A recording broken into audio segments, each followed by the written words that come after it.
Hello friends, नमस्कार। Welcome to my channel Shanti peace of mind. दोस्तों, आज दुर्गा सप्तशती के चौथे दिन हमें शास्त्रानुसार कितना पढ़ना चाहिए। जिन व्यक्ति नौकरी वाले हैं आजकल हम लोग, तो हम एक दिन में रोज़ दुर्गा सप्तशती करने का विधान है। और जो नहीं कर सकते हैं वो इस विधि से करें कि उनको संपूर्ण लाभ मिले। और जो पढ़ भी नहीं सकते हैं दोस्तों, उसे सुन लें। इस दुर्गा सप्तशती को मेरे द्वारा 7 दिन में 7 वीडियो दिए जा रहे हैं। इसको 7 दिन में हमें दुर्गा सप्तशती को कंप्लीट करना है। और डेली ये वीडियो आप सुन लें तो सुनने से भी फल मिलेगा। तो चलिए, आज चौथे दिन हम देवी कवच पढ़ना अनिवार्य है। उसके बाद हम 4 अध्याय पढ़ेंगे, 5वां, 6वां, 7वां और 8वां। तो आज पहले देवी कवच करेंगे, उसके बाद 4 अध्याय करेंगे चौथे दिन। तो स्टार्ट करते हैं। अथ दैव्य कवचम। ओम चंडिका देवी को नमस्कार है।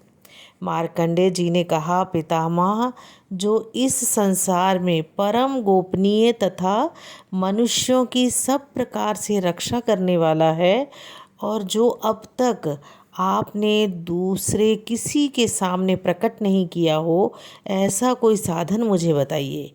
ब्रह्मा जी बोले, ब्राह्मण, ऐसा साधन तो एक देवी जी का कवच ही है, जो गोपनीय से भी परम गोपनीय, पवित्र तथा संपूर्ण प्राणियों का उपकार करने वाला है। महामुने, उसे श्रवण करो। देवी की 9 मूर्तियां हैं, जिन्हें नव दुर्गा कहते हैं। उनके पृथक पृथक नाम बतलाए जाते हैं। प्रथम नाम शैलपुत्री है, और दूसरी देवी जी का नाम ब्रह्मचारिणी है। तीसरा स्वरूप चंद्र घंटा के नाम से प्रसिद्ध है। चौथी माता का नाम कुष्मांडा है। 5वीं दुर्गा जी का नाम स्कंद माता है। देवी जी के 6ठे स्वरूप को कात्यायनी कहते हैं। 7वां स्वरूप कालरात्रि है, और देवी जी का 8वां स्वरूप महागौरी के नाम से प्रसिद्ध है। 9वीं दुर्गा जी का नाम सिद्धिदात्री है। ये सब नाम सर्वज्ञ महात्मा वेद भगवान के द्वारा ही प्रतिपादित हुए हैं। जो मनुष्य अग्नि में जल रहा हो, रणभूमि में शत्रुओं से घिर गया हो, विषम संकट में फंस गया हो, तथा इस प्रकार भय से आतुर होकर जो भगवती दुर्गा की शरण में प्राप्त हुआ हो, उनका कोई भी अमंगल नहीं होता। युद्ध के समय संकट में पड़ने पर भी उनके ऊपर कोई विपत्ति नहीं आती, और उन्हें शोक, दुख और भय की प्राप्ति नहीं होती। जिन्होंने भक्ति पूर्वक देवी का स्मरण किया है, उनका निश्चय ही अभ्युदय होता है। देवेश्वरी, जो तुम्हारा चिंतन करते हैं, उनकी तुम निस्संदेह रक्षा करती हो। चामुंडा देवी प्रेत पर आरूढ़ होती है। वाराही भैंसे पर सवारी करती है। ऐन्द्री का वाहन ऐरावत हाथी है। वैष्णवी देवी गरुड़ पर ही आसन जमाती है। माहेश्वरी वृषभ पर आरूढ़ होती है। कौमारी का वाहन मयूर है। भगवान विष्णु की प्रियतमा लक्ष्मी देवी कमल के आसन पर विराजमान है, और हाथों में कमल धारण किए हुए हैं। वृषभ पर आरूढ़ ईश्वरी देवी ने श्वेत रूप धारण कर रखा है। ब्राह्मी देवी हंस पर बैठी हुई है, और सब प्रकार के आभूषणों से विभूषित है। इस प्रकार ये सभी माताएं सब प्रकार की योग शक्ति से संपन्न है। इनके सिवा और भी बहुत सी देवियां हैं, जो अनेक प्रकार के आभूषणों की शोभा से युक्त तथा नाना प्रकार के रत्नों से सुशोभित हैं। ये संपूर्ण देवियां क्रोध से भरी हुई हैं, और भक्तों की रक्षा के लिए रथ पर बैठी दिखाई देती हैं। ये शंख, चक्र, गदा, शक्ति, हल और मूसल, खेटक और तोमर, परशु तथा पाश, कुंत, त्रिशूल एवं उत्तम शार्ंग धनुष आदि अस्त्र शस्त्र अपने हाथों में धारण करती हैं। दैत्यों के शरीर का नाश करना, भक्तों को अभय दान देना और देवताओं का कल्याण करना, यही उनके शस्त्र धारण का उद्देश्य है। महान रौद्र रूप, अत्यंत घोर पराक्रम, महान बल, महान उत्साह वाली देवी, तुम महान भय का नाश करने वाली हो। तुम्हें नमस्कार है। तुम्हारी ओर देखना भी कठिन है। शत्रुओं का भय बढ़ाने वाली जगदम्बिके, मेरी रक्षा करो। पूर्व दिशा में ऐन्द्री मेरी रक्षा करे, अग्निकोण में अग्नि शक्ति, दक्षिण दिशा में बाराही तथा नैऋत्य कोण में खड्ग धारिणी मेरी रक्षा करे। पश्चिम दिशा में वारुणी और वायव्य कोण में मृग पर सवारी करने वाली देवी मेरी रक्षा करे। उत्तर दिशा में कौमारी और ईशान कोण में शूल धारिणी देवी रक्षा करे। ब्रह्माणी, तुम ऊपर की ओर से मेरी रक्षा करो और वैष्णवी देवी नीचे की ओर से मेरी रक्षा करे। इस प्रकार शव को अपना वाहन बनाने वाली चामुंडा देवी दसों दिशाओं में मेरी रक्षा करे। जया आगे से और विजया पीछे की ओर से मेरी रक्षा करे। वाम भाग में अजिता और दक्षिण भाग में अपराजिता रक्षा करे। उद्योतिनी शिखा की रक्षा करे। उमा मेरे मस्तक पर विराजमान होकर रक्षा करे। ललाट में मालाधारी रक्षा करे। और यशस्विनी देवी मेरी भौं का संरक्षण करे। भौं के मध्य भाग में त्रिनेत्रा और नथुनों की यम घंटा देवी रक्षा करे। दोनों नेत्रों के मध्य भाग में शंखनी और कानों में द्वारवासिनी रक्षा करे। कालिका देवी कपोलों की तथा भगवती शंकरी कानों के मूल भाग की रक्षा करे। नासिका में सुगंधा और ऊपर के ओंठ में चर्चिका देवी रक्षा करे। नीचे के ओंठ में अमृत कला तथा जिह्वा में सरस्वती देवी रक्षा करे। कौमारी दांतों की और चंडिका कंठ प्रदेश की रक्षा करे। चित्र घंटा गले की घाटी की और महामाया तालु में रह के रक्षा करे। कामाक्षी ठोड़ी की और सर्वमंगला मेरी वाणी की रक्षा करे। भद्रकाली ग्रीवा में धनुर्धरी पृष्ठ वंश में रहकर रक्षा करे। कंठ के बाहरी भाग में नील ग्रीवा और कंठ की नली में नलकूबरी रक्षा करे। दोनों कंधों में खड़गनी और मेरी दोनों भुजाओं की वज्रधारिणी रक्षा करे। दोनों हाथों में दंडनी और अंगुलियों में अंबिका रक्षा करे। शूलेश्वरी नखों की रक्षा करे। कुलेश्वरी कुक्षी में रहकर रक्षा करे। महादेवी दोनों स्तनों की और शोक विनाशिनी देवी मन की रक्षा करे। ललिता देवी हृदय में और शूल धारिणी उदर में रह के रक्षा करे। नाभि में कामिनी और गुहा भाग की गुहेश्वरी रक्षा करे। पूतना और कामिका लिंग की और महिषवाहिनी गुदा की रक्षा करे। भगवती कटी भाग में और विंध्यवासिनी घुटनों की रक्षा करे। संपूर्ण कामनाओं को देने वाली महाबली देवी दोनों पिंडलियों की रक्षा करे। नारसिंही दोनों घुट्टियों की और तेजसी देवी दोनों चरणों के पृष्ठ भाग की रक्षा करे। श्री देवी पैरों की अंगुलियों में और तलवासिनी पैरों के तलुओं में रह के रक्षा करे। अपनी दाढ़ों के कारण भयंकर दिखाई देने वाली दष्ट्रा कराली देवी नखों की और ऊर्ध्वकेशनी देवी केशों की रक्षा करे। रोमावलियों के छिद्रों में कौबेरी तथा त्वचा की वाघेश्वरी देवी रक्षा करे। पार्वती देवी रक्त, मज्जा, वसा, मांस, हड्डी और मेद की रक्षा करे। आंतों की कालरात्रि और पित्त की मुकुटेश्वरी रक्षा करे। मूलाधार आदि कमल कोशों में पद्मावती देवी और कफ में चूड़ामणि देवी स्थित होकर रक्षा करे। नख के तेज की ज्वालामुखी रक्षा करे। जिसका किसी भी अस्त्र से भेदन नहीं हो सकता है, वह अभेद्या देवी शरीर की समस्त संधियों में रह के रक्षा करे।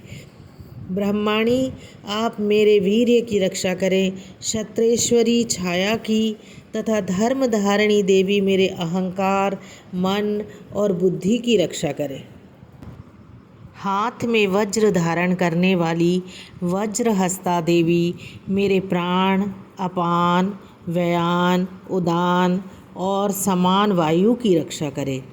कल्याण से शोभित होने वाली भगवती कल्याण शोभना मेरे प्राण की रक्षा करे। रस, रूप, गंध, शब्द और स्पर्श इन विषयों का अनुभव करते समय योगिनी देवी रक्षा करे तथा सत्व गुण, रजोगुण और तमोगुण की रक्षा सदा नारायणी देवी करे। वाराही आयु की रक्षा करे, वैष्णवी धर्म की रक्षा करे तथा चक्रणी देवी यश, कीर्ति, लक्ष्मी, धन तथा विद्या की रक्षा करे। इंद्राणी आप मेरे गोत्र की रक्षा करें। चंडिके तुम मेरे पशुओं की रक्षा करो। महालक्ष्मी पुत्रों की रक्षा करे और भैरवी पत्नी की रक्षा करे। मेरे पथ की सुपथा तथा मार्ग की क्षेम करी रक्षा करे।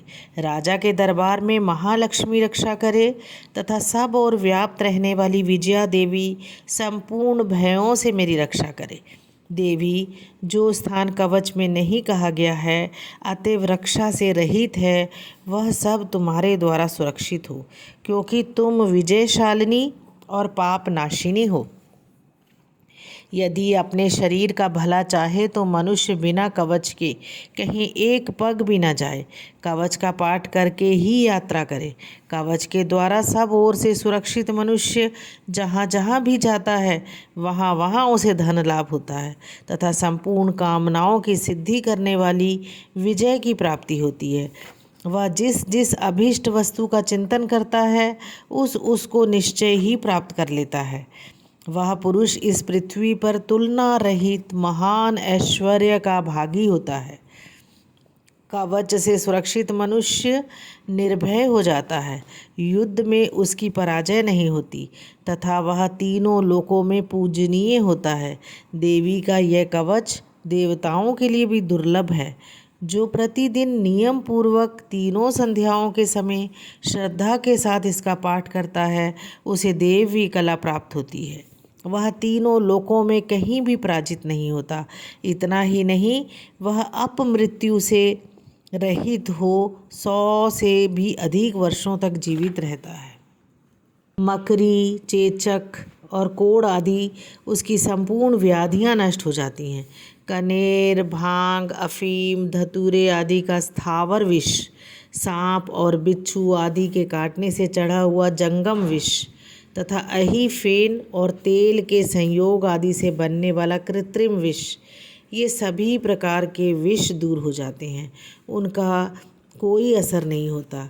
इस पृथ्वी पर मारण, मोहन आदि जितने अभिचारिक प्रयोग होते हैं तथा इस प्रकार के जितने मंत्र और यंत्र होते हैं वे सब इस कवच को हृदय में धारण कर लेने पर उस मनुष्य को देखते ही नष्ट हो जाते हैं।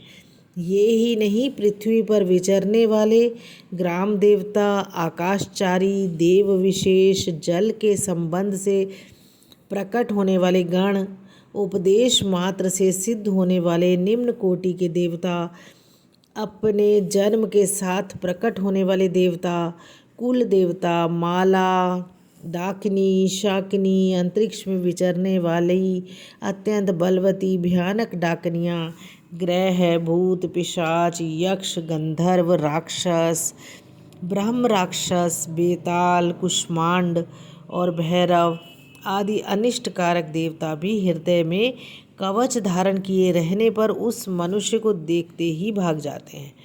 कवचधारी पुरुष को राजा से सम्मान वृद्धि प्राप्त होती है। यह कवच मनुष्य के तेज की वृद्धि करने वाला और उत्तम है। कवच का पाठ करने वाला पुरुष अपनी कीर्ति से विभूषित भूतल पर अपने सुयश के साथ साथ वृद्धि को प्राप्त करता है। जो पहले कवच का पाठ करके उसके बाद सप्तशती चंडी का पाठ करता है, उसकी जब तक वन, पर्वत और काननों सहित यह पृथ्वी टिकी रहती है तब तक यहाँ पुत्र, पौत्र आदि संतान परंपरा बनी रहती है। फिर देह का अंत होने पर वह पुरुष भगवती महामाया के प्रसाद से उस नित्य परम पद को प्राप्त होता है जो देवताओं के लिए भी दुर्लभ है। वह सुंदर दिव्य रूप धारण करता और कल्याण में शिव के साथ आनंद का भागी होता है। जय माता दी। 5वां अध्याय। देवताओं द्वारा देवी की स्तुति। चंड मुंड के मुख से अंबिका के रूप की प्रशंसा सुनकर शुंभ का उसके पास दूत भेजना और दूत का निराश लौटना। ओम। इस उत्तर चरित्र के रुद्र ऋषि हैं। महासरस्वती देवता है, अनुष्टपुट छंद है, भीमा शक्ति है, भ्रामरी बीज है, सूर्य तत्व है और सामवेद स्वरूप है। महासरस्वती की प्रसन्नता के लिए उत्तर चरित्र के पाठ में इसका विनियोग किया जाता है। जो अपने कर कमलों में घंटा, शूल, हल, शंख, मूसल, चक्र, धनुष और वाण धारण करती है। शरद ऋतु के शोभा संपन्न चंद्रमा के समान जिनकी मनोहर कांति है, जो तीनों लोकों की आधारभूता और शुंभ आदि दैत्यों का नाश करने वाली है, तथा गौरी के शरीर से जिनका प्राकट्य हुआ है, उन महासरस्वती देवी का मैं निरंतर भजन करता हूँ। ऋषि कहते हैं, पूर्व काल में शुंभ और निशुंभ नामक असुरों ने अपने बल के घमंड में आकर शचीपति इंद्र के हाथ से तीनों लोकों का राज्य और यज्ञ भाग छीन लिए। वे ही दोनों सूर्य, चंद्रमा, कुबेर, यम और वरुण के अधिकार का भी उपयोग करने लगे। वायु और अग्नि का कार्य भी वे ही करने लगे। उन दोनों ने सब देवताओं को अपमानित, राज्य भ्रष्ट, पराजित तथा अधिकारहीन करके स्वर्ग से निकाल दिया। उन दोनों महान असुरों से तिरस्कृत देवताओं ने अपराजिता देवी का स्मरण किया और सोचा, जगदम्बा ने हम लोगों को वर दिया था कि आपत्ति काल में स्मरण करने पर मैं तुम्हारी सब आपत्तियों का तत्काल नाश कर दूंगी। यह विचार कर देवता गिरिराज हिमालय पर गए और वहाँ भगवती विष्णु माया की स्तुति करने लगे। देवता बोले, देवी जी को नमस्कार है, महादेवी शिवा को सर्वदा नमस्कार है, प्रकृति एवं भद्रा को प्रणाम है। हम लोग नियम पूर्वक जगदम्बा को नमस्कार करते हैं, रौद्रा को नमस्कार है, नित्या, गौरी एवं धात्री को बारंबार नमस्कार है, ज्योत्सनामयी, चंद्र रूपिणी एवं सुख स्वरूपा देवी को सतत प्रणाम है। शरणागतों का कल्याण करने वाली वृद्धि एवं सिद्धि रूपा देवी को हम बारंबार नमस्कार करते हैं। नैऋत्य, राजाओं की लक्ष्मी तथा शर्वाणी स्वरूपा आप जगदम्बा को बार बार नमस्कार है। दुर्गा, दुर्गपारा, सारा, सर्वकारिणी, ख्याति, कृष्णा, धूम्र देवी को सर्वदा नमस्कार है। अत्यंत सौम्य तथा अत्यंत रौद्र रूपा देवी को हम नमस्कार करते हैं, उन्हें हमारा बारंबार प्रणाम है। जगत की आधारभूता कृति देवी को बारंबार नमस्कार है। जो देवी सब प्राणियों में विष्णु माया के नाम से कही जाती है, उसको नमस्कार है, उनको नमस्कार है, उनको बारंबार नमस्कार है।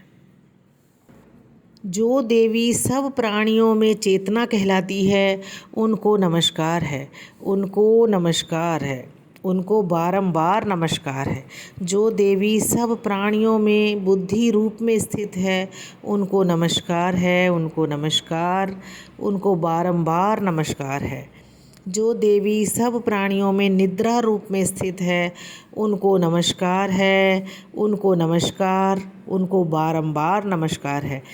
जो देवी सब प्राणियों में क्षुधा रूप में स्थित है, उनको नमस्कार है, उनको नमस्कार, उनको बारंबार नमस्कार है। जो देवी सब प्राणियों में छाया रूप में स्थित है, उनको नमस्कार है, उनको नमस्कार, उनको बारंबार नमस्कार। जो देवी सब प्राणियों में शक्ति रूप से स्थित है, उनको नमस्कार, उनको नमस्कार, उनको बारंबार नमस्कार।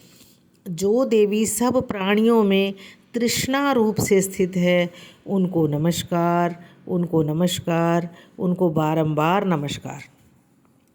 जो देवी सब प्राणियों में शांति या क्षमा के रूप में स्थित है, उनको नमस्कार, उनको नमस्कार, उनको बारंबार नमस्कार है।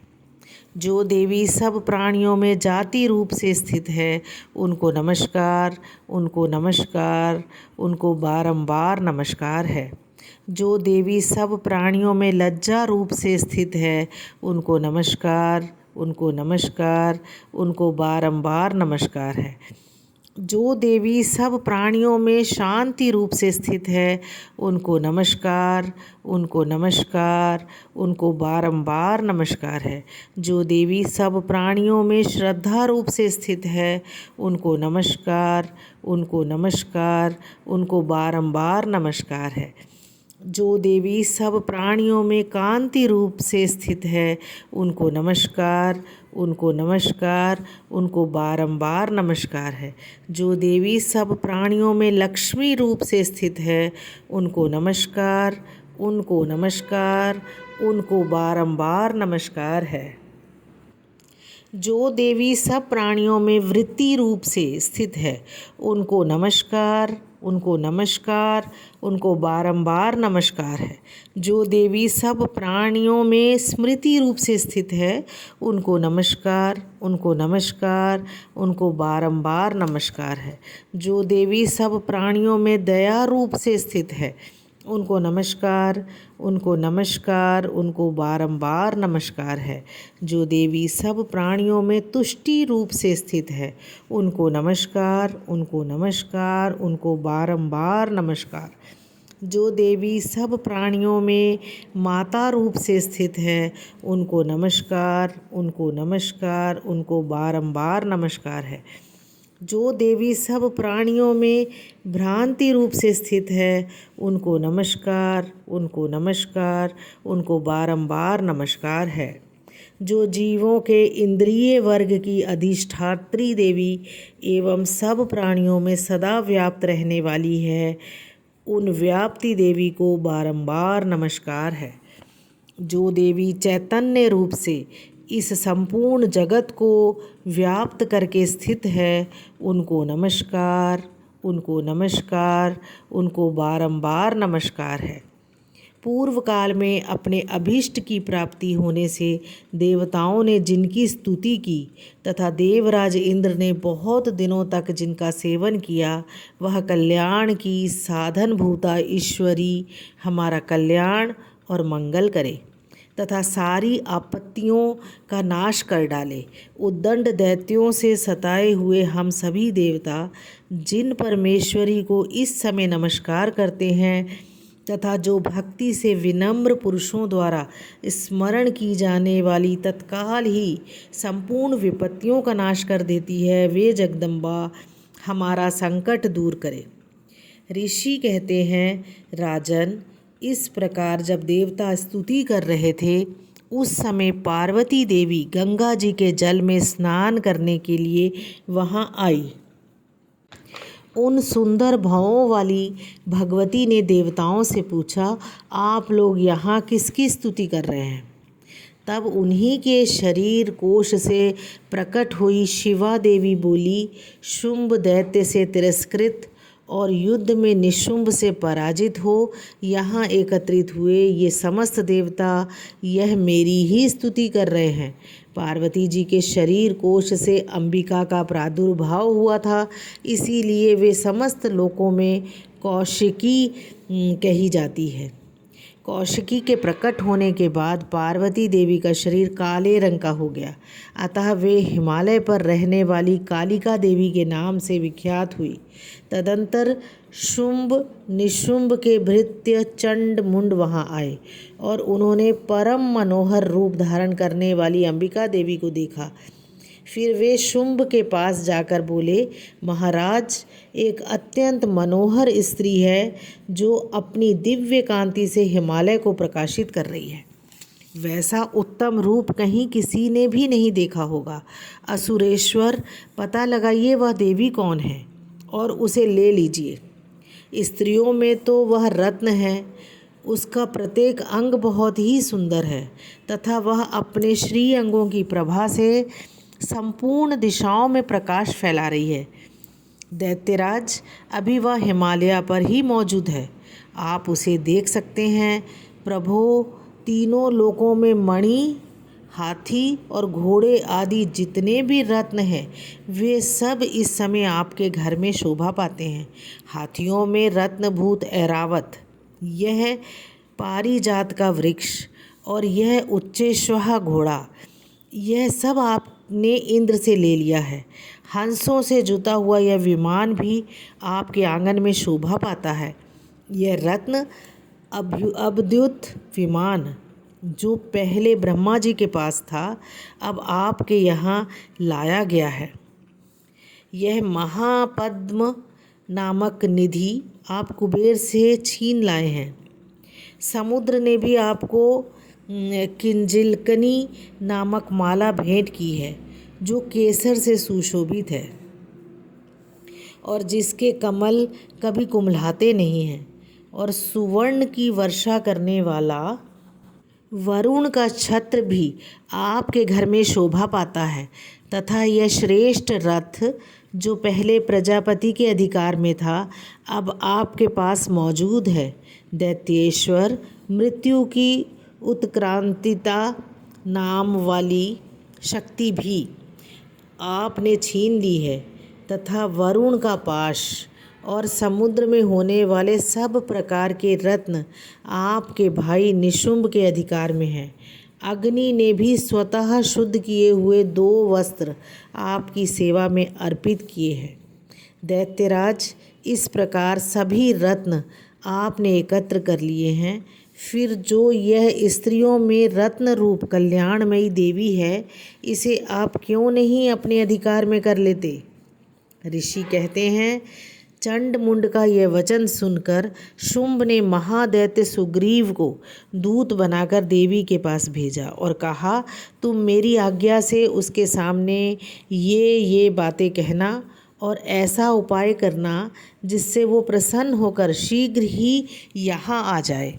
वह दूत पर्वत के अत्यंत रमणीय प्रदेश में जहाँ देवी मौजूद थी गया और मधुर वाणी में कोमल वचन बोला। दूत बोला, देवी, दैत्यराज शुंभ इस समय तीनों लोकों के परमेश्वर है। मैं उन्हीं का भेजा हुआ दूत हूँ और यहाँ तुम्हारे ही पास आया हूँ।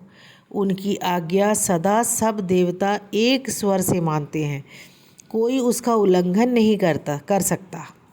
वे संपूर्ण देवताओं को परास्त कर चुके हैं। उन्होंने तुम्हारे लिए जो संदेश दिया है उसे सुनो। संपूर्ण त्रिलोकी मेरे अधिकार में है, देवता भी मेरी आज्ञा के अधीन चलते हैं। संपूर्ण यज्ञों के भागों को मैं ही पृथक पृथक भोगता हूँ। तीनों लोकों में जितने श्रेष्ठ रत्न हैं वे सब मेरे अधिकार में हैं। देवराज इंद्र का वाहन ऐरावत जो हाथियों में रत्न के समान है मैंने छीन लिया है। क्षीर सागर का मंथन करने से जो अश्वरत्न उच्चेश्वह प्रकट हुआ था उसे देवताओं ने मेरे पैरों पर पड़कर समर्पित किया है। सुंदरी, उनके सिवा और भी जितने रत्नभूत पदार्थ देवताओं, गंधर्वों और नागों के पास थे वे सब मेरे ही पास आ गए हैं।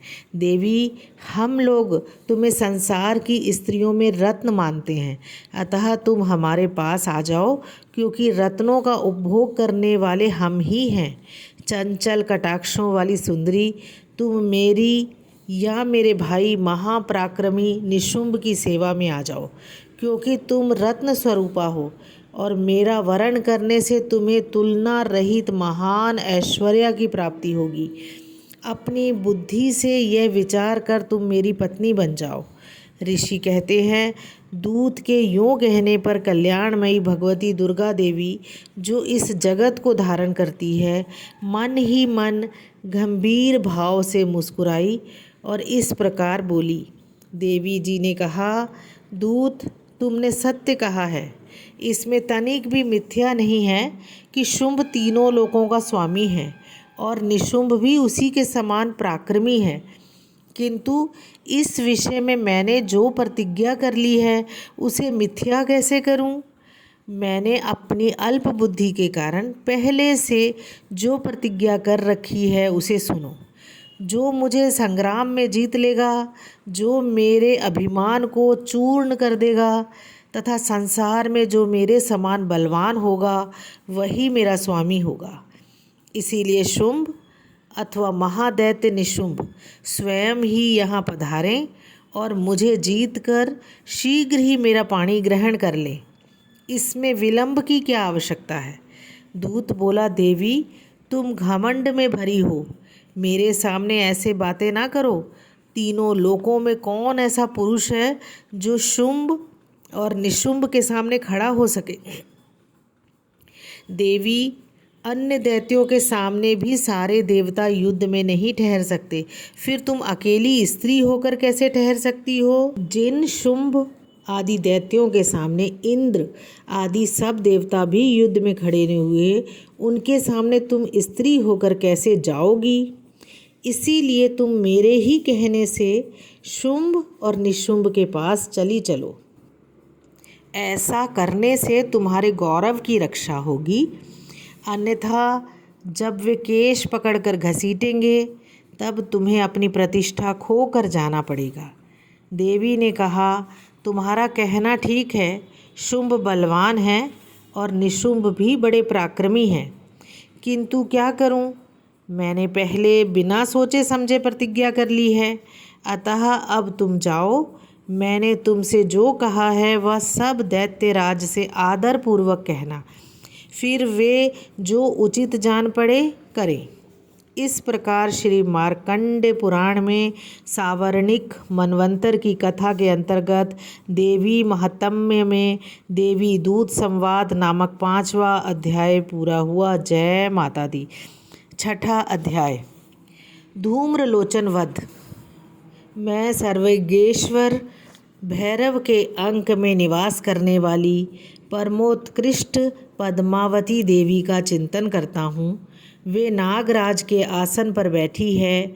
नागों के फणों में सुशोभित होने वाली मणियों की विशाल माला से उनकी देहलता उबदासित हो रही है। सूर्य के समान उनका तेज है। 3 नेत्र उनकी शोभा बढ़ा रहे हैं। वे हाथों में माला, कुंभ, कपाल और कमल लिए हुए हैं तथा उनके मस्तक में अर्धचंद्र का मुकुट सुशोभित है। ऋषि कहते हैं, देवी का यह कथन सुनकर दूत को बड़ा अमर्ष हुआ और उसने दैत्यराज के पास जाकर सब समाचार विस्तार पूर्वक कह सुनाया। दूत के उस वचन को सुनकर दैत्यराज कुपित हो उठा और दैत्य सेनापति धूम्रलोचन से बोला, धूम्रलोचन, तुम शीघ्र अपनी सेना साथ लेकर जाओ और उस दुष्टा के केश पकड़कर घसीटते हुए उसे बलपूर्वक यहाँ ले आओ। उसकी रक्षा करने के लिए यदि कोई दूसरा खड़ा हो तो वह देवता, यक्ष अथवा गंधर्व ही क्यों ना हो, उसे अवश्य मार डालना।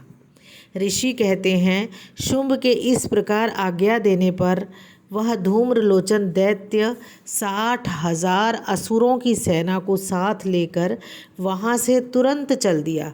वहाँ पहुंचकर उसने हिमालय पर रहने वाली देवी को देखा और ललकार कर कहा, अरे तू शुंभ और निशुंभ के पास चल। यदि इस समय प्रसन्नतापूर्वक मेरे स्वामी के समीप नहीं चलेगी तो मैं बलपूर्वक झोंटा पकड़कर घसीटते हुए तुझे ले चलूँगा। देवी बोली, तुम्हें दैत्यों के राजा ने भेजा है। तुम स्वयं भी बलवान हो और तुम्हारे साथ विशाल सेना भी है। ऐसी दशा में यदि मुझे बलपूर्वक ले चलोगे तो मैं तुम्हारा क्या कर सकती हूँ। ऋषि बोले, देवी के यों कहने पर असुर धूम्रलोचन उनकी ओर दौड़ा।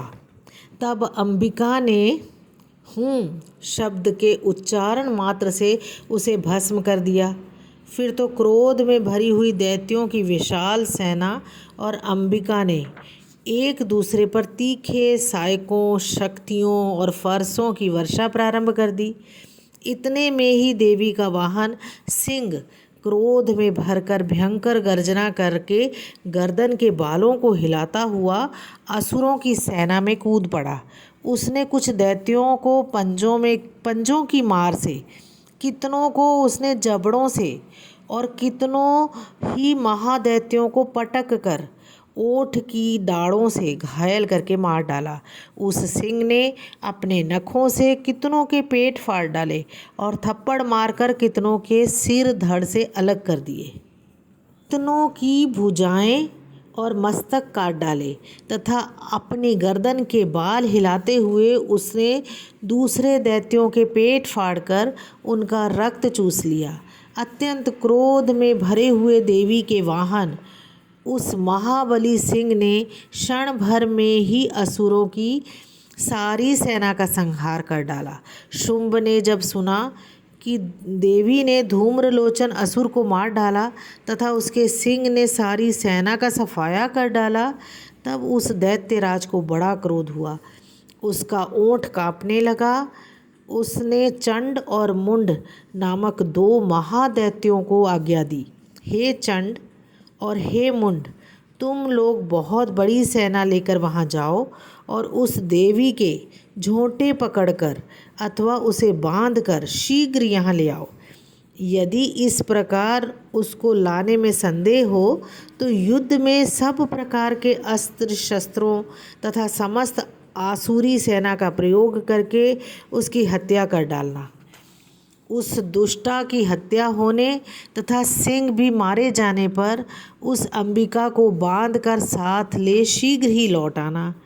इस प्रकार मार्कंडेय पुराण में सावर्णिक मनवंतर की कथा के अंतर्गत देवी महात्म्य में धूम्रलोचन वध नामक 6वां अध्याय पूरा हुआ। जय माता दी। चंड और मुंड का वध। मैं मातंगी देवी का ध्यान करता हूँ। वे रत्नमय सिंहासन पर बैठकर पढ़ते हुए तोते का मधुर शब्द सुन रही है। उनके शरीर का वर्ण श्याम है। वे अपना एक पैर कमल पर रखे हुए हैं और मस्तक पर अर्धचंद्र धारण करती है तथा कलहार पुष्पों की माला धारण किए वीणा बजाती हैं। उनके अंग में कसी हुई चोली शोभा पा रही है। वे लाल रंग की साड़ी पहने हाथ में शंखमय पात्र लिए हुए हैं। उनके बदन पर मधु का हल्का हल्का प्रभाव जान पड़ता है और ललाट में बेंदी शोभा दे रही है। ऋषि कहते हैं, तदंतर शुंभ की आज्ञा पाकर वे चंड, मुंड आदि दैत्य चतुरंगिणी सेना के साथ अस्त्र शस्त्रों से सुशोभित हो चल दिए। फिर गिरिराज हिमालय के सुवर्णमय ऊंचे शिखर पर पहुंचकर उन्होंने सिंह पर बैठी देवी को देखा। वे मंद मंद मुस्कुरा रही थी। उन्हें देखकर दैत्य लोग तत्परता से पकड़ने का उद्यम करने लगे। किसी ने धनुष तान लिया, किसी ने तलवार संभाली और कुछ लोग देवी के पास आकर खड़े हो गए। तब अंबिका ने उन शत्रुओं के प्रति बड़ा क्रोध किया। उस समय क्रोध के कारण उनका मुख काला पड़ गया, ललाट में भौएं टेढ़ी हो गई। वहाँ से तुरंत विकराल मुखी काली प्रकट हुई जो तलवार और पाश लिए हुए थी। वे विचित्र खड्वांग धारण किए और चीते के चर्म की साड़ी पहने नरमुंडों की माला से विभूषित थी। उनके शरीर का मांस सूख गया था, केवल हड्डियों का ढांचा थी। जिससे वे अत्यंत भयंकर जान पड़ती थी। उनका मुख बहुत विशाल था। जीभ लपलपाने के कारण वे और भी डरावनी प्रतीत होती थी। उनकी आंखें भीतर की ओर धसी हुई और कुछ लाल थी। वे अपनी भयंकर गर्जना से संपूर्ण दिशाओं को गुंजा रही थी। बड़े बड़े दैत्यों का वध करती हुई वे कालिका देवी बड़े वेग से दैत्यों की उस सेना पर टूट पड़ी और उन सब को भक्षण करने लगी। वे पार्श्व रक्षकों, अंकुशधारी महावतों, योद्धाओं और घंटा सहित कितने ही हाथियों को एक ही हाथ से पकड़कर मुंह में डाल लेती थी। इस प्रकार घोड़े, रथ और सारथियों के साथ रथी सैनिकों को मुंह में डालकर वे बड़े भयानक रूप से चबा डालती थीं। किसी के बाल पकड़ लेती, किसी का गला दबा देती, किसी की पैरों से कुचल डालती, किसी को छाती के धक्के से गिराकर मार डालती। वे असुरों के छोड़े हुए बड़े बड़े अस्त्र शस्त्र मुंह से पकड़ लेती और रोष में भरकर उनको दांतों से पीस डालती थी। काली ने बलवान एवं दुरात्मा दैत्यों की यह सारी सेना रौंद डाली, खा डाली और कितनों को मार भगाया। कोई तलवार के घाट उतारे गए, कोई खट्वांग से पीटे गए और कितने ही असुर दांतों के अग्रभाग से कुचले जाकर मृत्यु को प्राप्त हुए। इस प्रकार देवी ने असुरों की उस सारी सेना को क्षण भर में मार गिराया। यह देख चंड उन अत्यंत भयानक काली देवी की ओर दौड़ा तथा महादैत्य मुंड ने भी अत्यंत भयंकर बाणों की वर्षा से तथा हजारों वार चलाए हुए चक्रों से उन भयानक नेत्रों वाली देवी को आच्छादित कर दिया। वे अनेक चक्र देवी के मुख में समाते हुए ऐसे जान पड़े मानो सूर्य के बहुत तेरे मंडल बादलों के उदर में प्रवेश कर रहे हो। तब भयंकर गर्जना करने वाली काली ने अत्यंत रोष में भरकर विकट अट्टहास किया। उस समय उनके विकराल वदन के भीतर कठिनता से देखे जा सकने वाले दांतों की प्रभा से वे अत्यंत उज्ज्वल दिखाई देती थी। देवी ने बहुत बड़ी तलवार हाथ में ले हम का उच्चारण करके चंड पर धावा किया और उसके केश पकड़कर उसी तलवार से उसका मस्तक काट डाला। मारा गया देखकर मुंड भी देवी की ओर दौड़ा। तब देवी ने रोष में भरकर उसे भी तलवार से घायल करके धरती पर सुला दिया।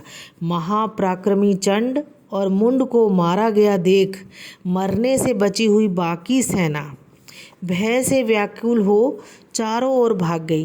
तदंतर काली ने चंड और मुंड का मस्तक हाथ में ले चंडिका के पास जाकर प्रचंड अट्टहास करते हुए कहा, देवी, मैंने चंड और मुंड नामक इन दो महापशुओं को तुम्हें भेंट कर दिया। अब युद्ध यज्ञ में तुम शुंभ और निशुंभ का स्वयं ही वध करना। ऋषि कहते हैं, वहाँ लाए हुए उन चंड और मुंड नामक महादात्यों को देखकर कल्याणमयी चंडी ने काली से मधुर वाणी में कहा, देवी, तुम चंड और मुंड को लेकर मेरे पास आई हो, इसीलिए संसार में चामुंडा के नाम से तुम्हारी ख्याति होगी। इस प्रकार श्री मार्कंडेय पुराण में सावर्णिक मनवंतर की कथा के अंतर्गत देवी महात्म्य में चंड मुंड वध नामक 7वां अध्याय पूर्ण हुआ। जय माता दी। अब 8वां अध्याय बीज वध। मैं अणिमा आदि सिद्धिमयी किरणों से आवृत भवानी का ध्यान करता हूँ। उनके शरीर का रंग लाल है, नेत्र में करुणा लहरा रही है तथा हाथों में पाश, अंकुश, बाण और धनुष शोभा पाते हैं। ऋषि कहते हैं, चंड और मुंड नामक दैत्यों के मारे जाने तथा बहुत सी सेना का संहार हो जाने पर दैत्यों के राजा प्रतापी शुंभ के मन में बड़ा क्रोध हुआ और उसने दैत्यों की संपूर्ण सेना को युद्ध के लिए कूच करने की आज्ञा दे दी। वह बोला, आज उदयुद्ध नाम के 86 दैत्य सेनापति अपनी सेनाओं के साथ युद्ध के लिए प्रस्थान करें और कंबू नाम के दैत्यों के 84 सेना नायक अपनी वाहिनी से घिरे हुए यात्रा करें।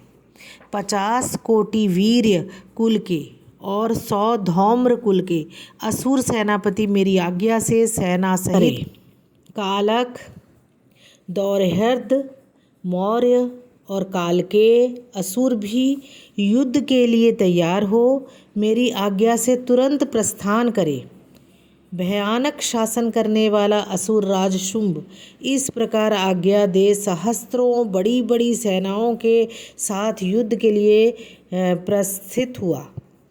उसकी अत्यंत भयंकर सेना आती देख चंडिका ने अपने धनुष की टंकार से पृथ्वी और आकाश के बीच का भाग गुंजा दिया।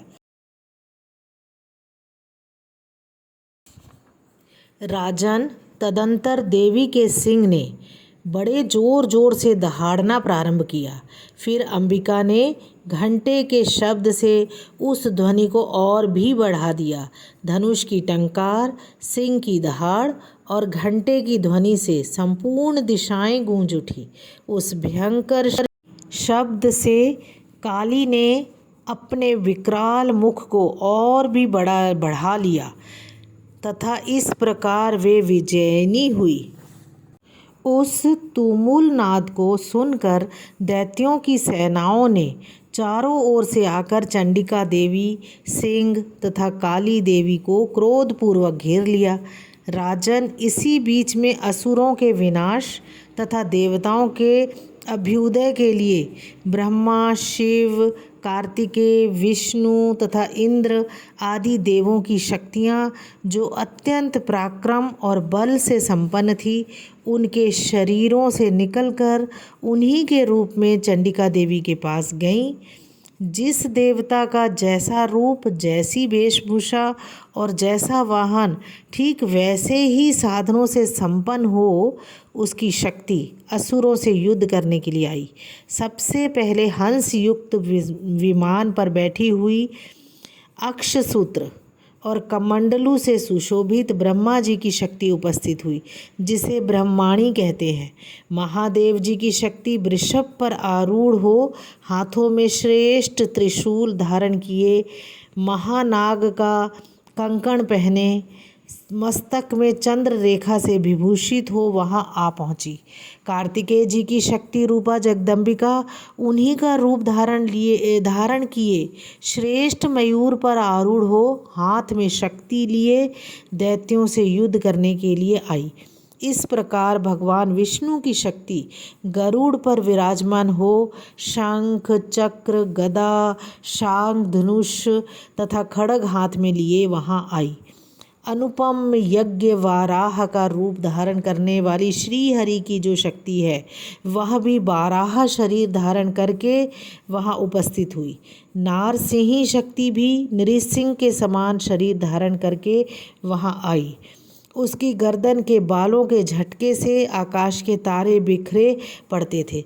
इसी प्रकार इंद्र की शक्ति वज्र हाथ में लिए गजराज ऐरावत पर बैठकर आई। उसके भी सहस्त्र नेत्र थे। इंद्र का जैसा रूप है वैसा ही उसका भी था। तदंतर उन देव शक्तियों से घिरे हुए महादेवी जी ने चंडिका से कहा, मेरी प्रसन्नता के लिए तुम शीघ्र ही इन असुरों का संहार करो।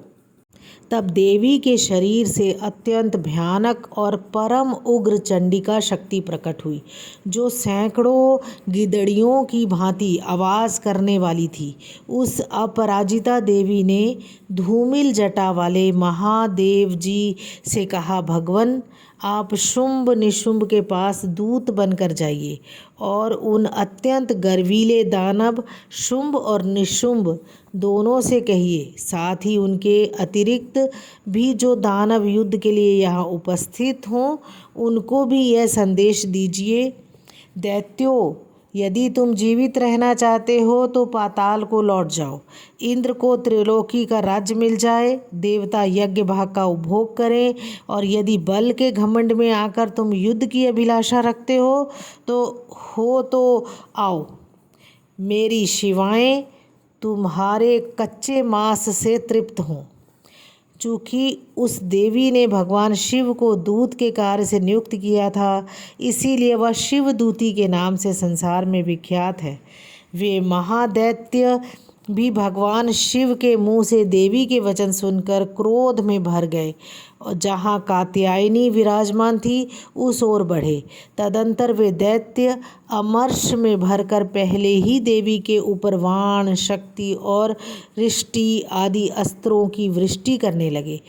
तब देवी ने खेल ही खेल में धनुष की टंकार की और उससे छोड़े हुए बड़े बड़े वाणों द्वारा दैत्यों के चलाए हुए वाण, शूल, शक्ति और फरसों को काट डाला।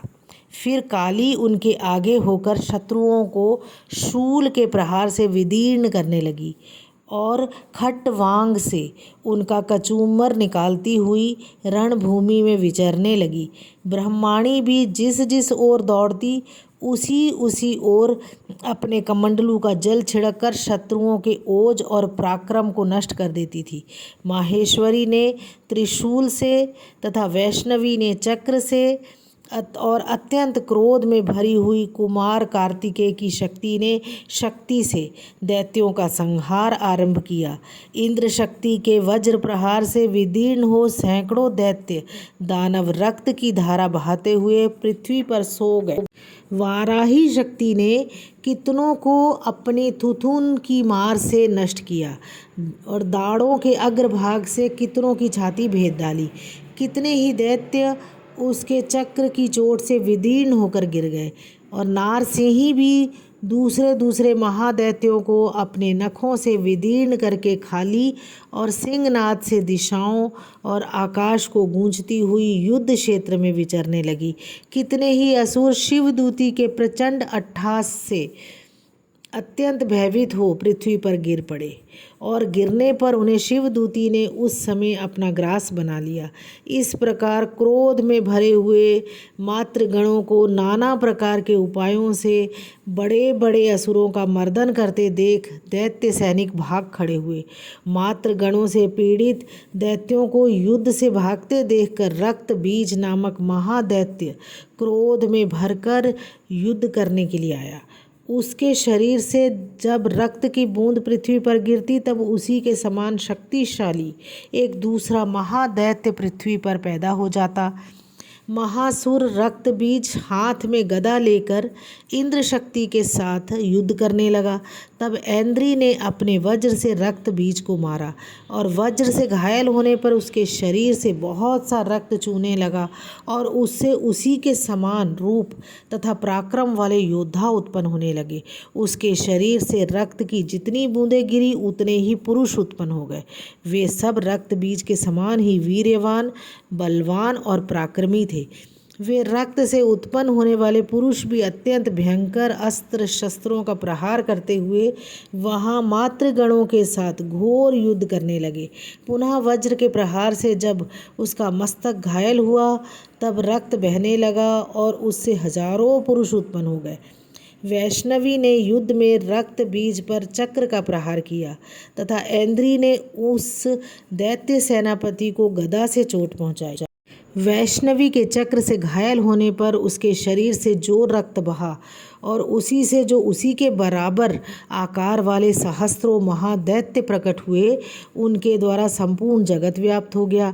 कौमारी ने शक्ति से, वाराही ने खड्ग से, माहेश्वरी ने त्रिशूल से महादैत्य रक्त बीज को घायल किया और क्रोध में भरे हुए उस महादैत्य रक्त बीज भी गदा से सभी मात्र शक्तियों पर पृथक पृथक प्रहार किया।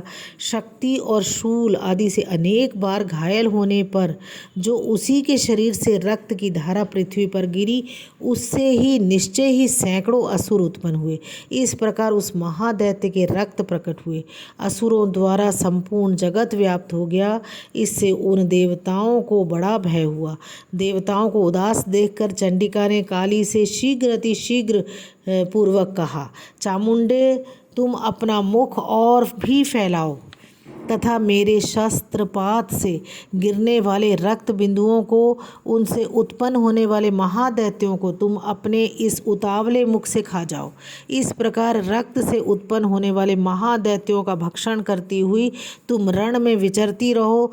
ऐसा करने से उस दैत्य का सारा रक्त क्षीण हो जाने पर वह स्वयं ही नष्ट हो जाएगा, और उन भयंकर दैत्यों को जब तुम खा जाओगी तब दूसरे नए दैत्य उत्पन्न नहीं हो सकेंगे।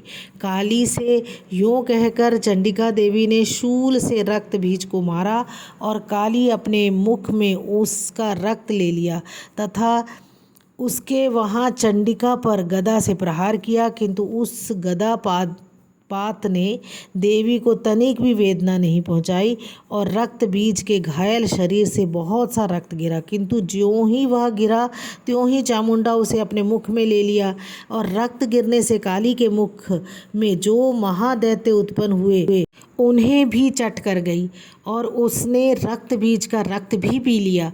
तदंतर देवी ने रक्त बीज को, जिसका रक्त चामुंडा ने पी लिया था, वज्र, वाण, खड्ग तथा रिष्टि आदि से मार डाला। राजन, इस प्रकार शस्त्रों के समुदाय से आहत एवं रक्तहीन हुआ महादैत्य रक्त बीज पृथ्वी पर गिर पड़ा। नरेश्वर, इससे देवताओं को अनुपम हर्ष की प्राप्ति हुई, और मातृगण उन असुरों के रक्तपान के मद से उद्धत सा होकर नृत्य करने लगा। इस प्रकार श्री मार्कंडेय पुराण में सावर्णिक मनवंतर की कथा के अंतर्गत देवी महात्म्य में रक्त बीज वध नामक 8वां अध्याय पूरा हुआ। जय माता दी। हाँ दोस्तों, अगर मेरा चैनल पहली बार देख रहे हैं तो सब्सक्राइब करना ना भूलें। अगर आपको अच्छा लगे तो इसे लाइक करें, अपने दोस्तों में भी शेयर करें। मैं बहुत अच्छी अच्छी जानकारी लेकर सदैव आती रहूँगी। आपका जीवन सुखी और समृद्धशाली हो, और देवी माँ की कृपा आप पर सदैव बनी रहे।